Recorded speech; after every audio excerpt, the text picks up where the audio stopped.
Éric de Montgolfier, retraité de la magistrature, ayant exercé à Nice, Bourges, Valenciennes, Chambéry.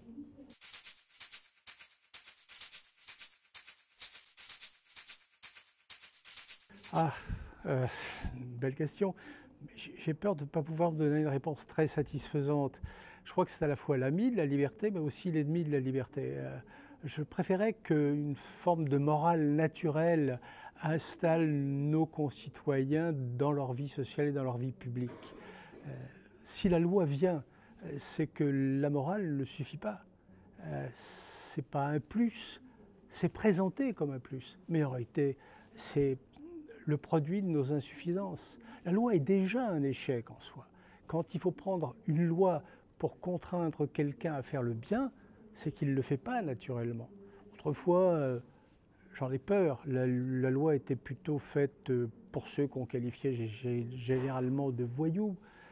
Mais aujourd'hui, j'ai peur que la loi soit faite aussi pour les honnêtes gens. Donc, est-ce un plus, un moins? Oui, on avance peut-être, mais faudrait-il encore que la justice suive? Parce que la loi en soi, c'est jamais qu'un texte, plus ou moins bien rédigé. Et ça ne suffit pas.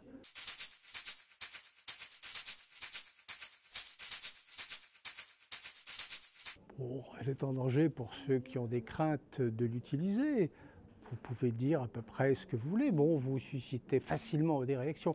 C'est peut-être là le danger d'une forme de censure sociale. Il y a des choses qui ne se disent pas. Vous voyez, vous dites des choses qui sont vraies. On vous dit c'est vrai, mais il ne faut pas le dire. Qu'est-ce que ça signifie? C'est là que vous dites, mais alors, on parle de cette liberté d'expression, on la porte au pinacle, on dit que c'est même l'expression de la démocratie, mais à condition que ce soit une expression qui ne fâche personne. Dans ce cas-là, ça n'est pas une expression.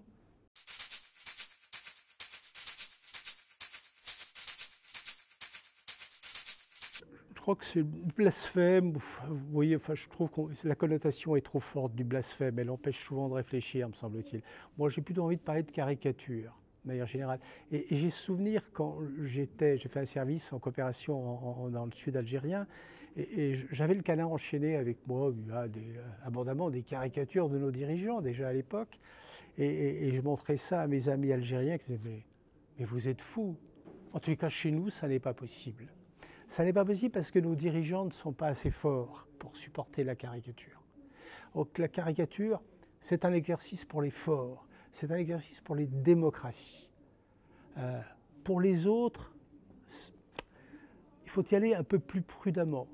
Avant d'utiliser la caricature comme moyen, il faut progressivement aider les peuples à se développer dans la démocratie.